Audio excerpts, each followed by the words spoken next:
చాగంటి గారు ముందర మాడటం చాలా కష్టమైన పని. ఆయన ముందు మాట్లాడతామంటే హనుమంతుడు ముందర కుప్పగంతలు వేసినట్లే.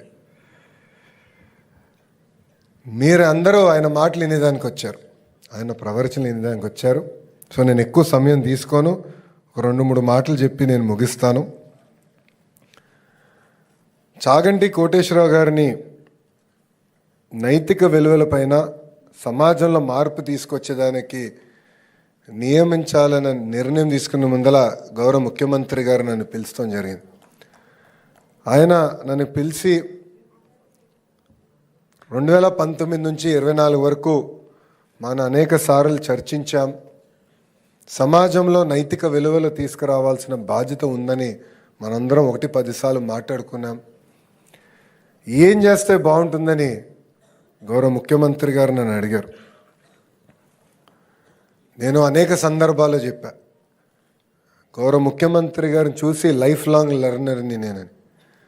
సో గౌరవ ముఖ్యమంత్రి గారికి చెప్పా, మీరు ఏ నిర్ణయం తీసుకున్నా ఒక విద్యాశాఖ మార్చులుగా మేము ఆ నిర్ణయం కట్టుబడి ఉంటామంటే అప్పుడు ఒక్క క్షణం కూడా ఆలోచించకుండా చాగంటి కోటేశ్వరరావు గారిని ఏకంగా క్యాబినెట్ ర్యాంక్ ఇచ్చి ఆంధ్ర రాష్ట్ర ప్రభుత్వానికి సలహాదారుగా నియమించారు గౌరవ ముఖ్యమంత్రి శ్రీ నారా చంద్రబాబు నాయుడు గారు.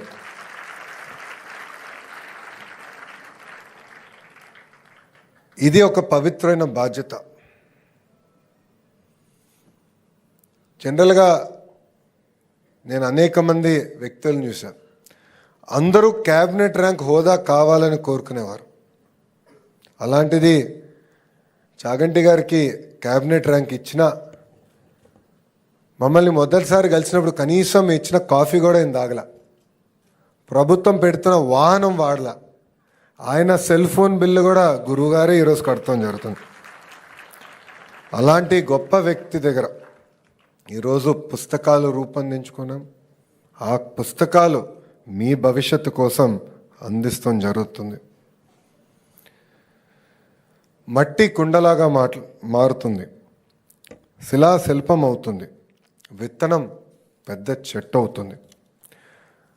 బడిలో పిల్లలకి చదువు ఆటలతో పాటు నైతిక విలువలు అందిస్తేనే సమాజంలో ఏ మార్పు మనం ఆశిస్తున్నామో ఆ మార్పు మనం సాధించగలుగుతాం.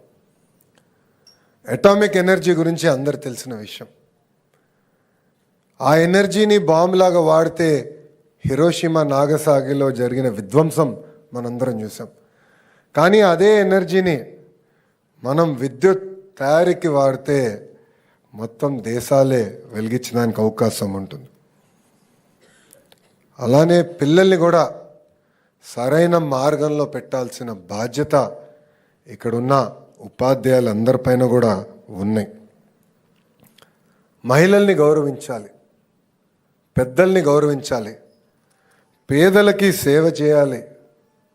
కులం, మతం, ప్రాంతం అన్న పదం మా ఇంట్లో రాకుండా చేశారు నా తల్లి భువనేశ్వరమ్మ. ఆమె ఎప్పుడు కష్టపడాలి, నీ వంతు ప్రజలకి సేవ చేయి అని నాకు చెప్తూ వచ్చారు. ఈ కార్యక్రమానికి వచ్చే ముందల నేను కూడా మా మిత్రులతో ప్రజాప్రతినిధులతో మాట్లాడుతూ వచ్చాం. ప్రభుత్వం చేయాల్సింది మేము చేస్తాం, పుస్తకాలు రూపొందిస్తాం, చాగంటి గారు లాంటి గొప్ప వ్యక్తులతో ప్రవచనాలు వచ్చే విధంగా చేస్తాం. కానీ అది సరిపోదు. మార్పు అనేది మన ఇంట్లో మొదలవ్వాలి. తల్లిగా, తండ్రిగా మన పైన ఉన్న అతి పెద్ద బాధ్యత ఇది. తెలుగు భాషలో కొన్ని వాడక పదాలు ఉంటాయి. గాజులు తొడుక్కున్నావా, చీర కట్టుకున్నావా, అమ్మాయిలాగా ఏడవద్దు. ఇది ఎప్పుడు వాడినా నాకు చాలా బాధ కలుగుతుంది.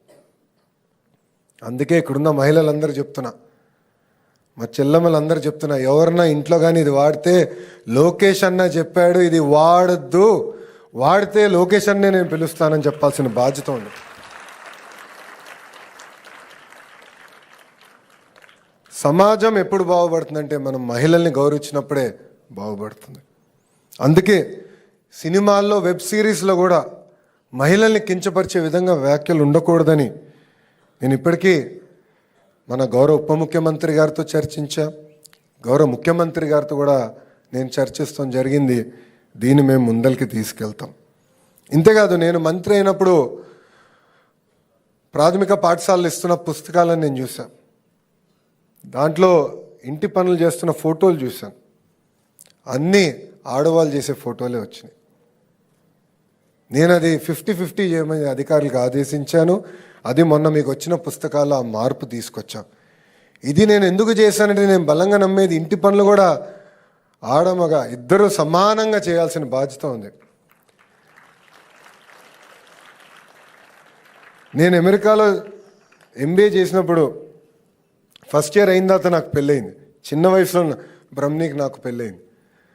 అప్పుడు పనులు మేము ఇద్దరం 50-50 చేసుకున్నాం.